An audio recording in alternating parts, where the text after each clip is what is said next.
The night Maria's son locked her out, rain fell like daggers. She stood at the door she had painted 20 years ago, her arthritic fingers clutching a single suitcase. Inside, she heard her grandson crying, "Grandma, don't go!" But her son Eduardo's voice cut through the darkness. "She's poison, mijo. Forget her." Maria's crime? Refusing to sign over her late husband's vintage sewing machines to Eduardo's gambling debts. Maria had been Portland's finest seamstress once. Celebrities flew across the country for her wedding gowns. But after her husband died and arthritis twisted her hands, the commissions stopped. Eduardo moved in, promising to care for her. Instead, he drained her savings on poker games and blamed her for his failures. His wife, bitter and cold, encouraged it. "You're a burden," she'd hiss. "You eat our food and give us nothing." That rainy night, Maria walked to the bus station with $73 and nowhere to go. She rode until dawn, getting off in a small mountain town she'd never heard of. The bus driver, seeing her confusion, pointed to a church. "Father Miguel helps people," he said softly. Father Miguel was younger than expected, with kind eyes and calloused hands. He listened without judgment, then made a phone call. "I know someone," he said. Within an hour, Maria met Elena, a fabric shop owner whose seamstress had just retired. "Can you still sew?" Elena asked, eyeing Maria's twisted fingers doubtfully. Maria's hands shook as she picked up the needle. The first stitches were crooked, painful, but she remembered her husband's words. "Your talent isn't in your hands, mi amor, it's in your vision." She adapted, using her whole body, creating a new technique. The dress she completed that week was unconventional, but stunning, modern yet timeless. Elena was speechless. "This is genius. How did you—" Maria smiled through tears. "When you lose one ability, you discover another." Word spread. Maria's twisted technique became legendary. Fashion students traveled to learn from her. She taught them more than sewing. She taught them resilience. Within 2 years, she'd saved enough to buy a small cottage with a studio. But Maria never forgot her grandson's cry. She hired a private investigator, paying in installments. The reports broke her heart. Eduardo's gambling had worsened.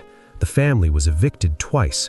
Her grandson, now 12, was skipping school, angry and lost. Eduardo's wife had left them. Then came the call Maria had dreaded. Eduardo, drowning in debt, had borrowed from dangerous people. They were coming for him. He had 3 days.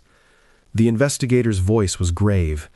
"Ma'am, he owes $50,000. These men don't negotiate."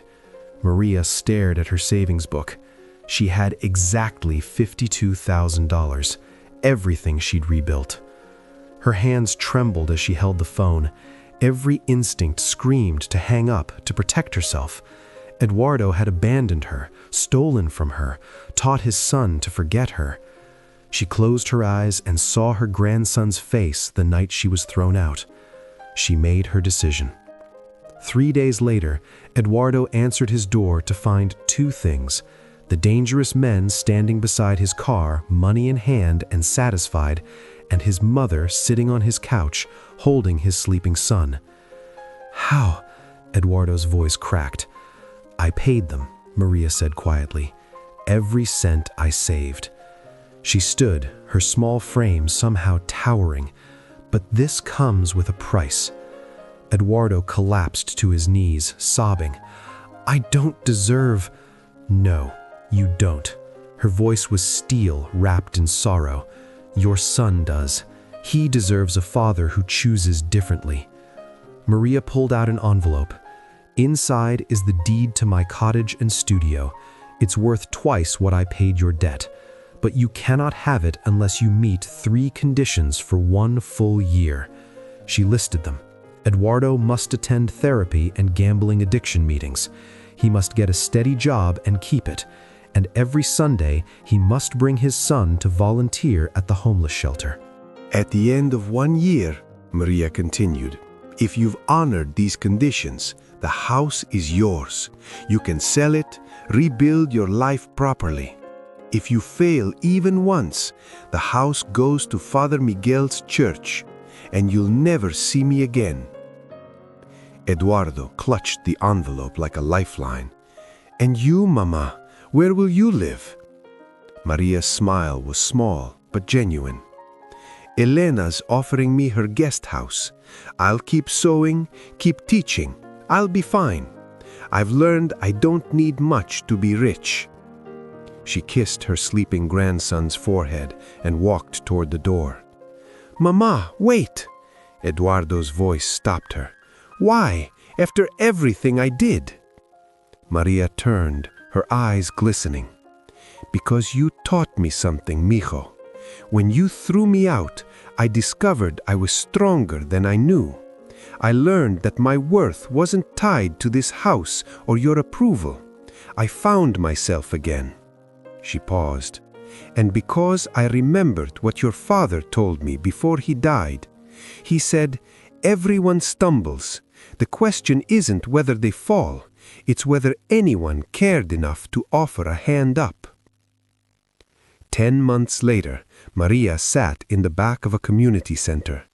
Eduardo stood at a podium, 90 days sober, speaking to other addicts about redemption. Beside him sat his son, eyes bright with pride.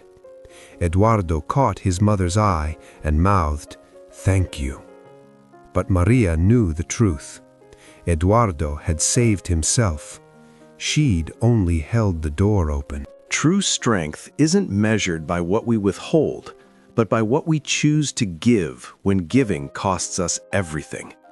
Forgiveness doesn't mean forgetting the pain or accepting abuse. It means refusing to let someone else's darkness dim our light. Maria didn't save Eduardo because he deserved it. She saved him because she chose to be the person she wanted to be, regardless of his actions. When we act from our values rather than our wounds, we become unbreakable. The greatest revenge against those who hurt us isn't cruelty in return. It's becoming so strong, so whole, that their betrayal becomes just a chapter, not the entire story. Dear friend, if you've been betrayed by those you loved most, know this: their judgment of your worth says everything about them and nothing about you. You have the power to rise, to rebuild, to become someone even stronger than you were. Don't wait for apologies that may never come. Don't tie your healing to their redemption. Build your own castle, crown yourself, and when they finally realize what they lost, you'll be too busy thriving to notice. Your story doesn't end with their betrayal. That's just where your greatest chapter begins. If this story touched your heart, let it remind you that you're capable of extraordinary resilience. Share this with someone who needs to hear it today. Remember, the hands that push you down can never reach the heights you'll climb. Your worth was never up for debate. Now go prove it to yourself. Subscribe for more stories of courage, redemption, and the unbreakable human spirit. Until next time, stay strong, stay wise, and never let anyone convince you that you're anything less than remarkable.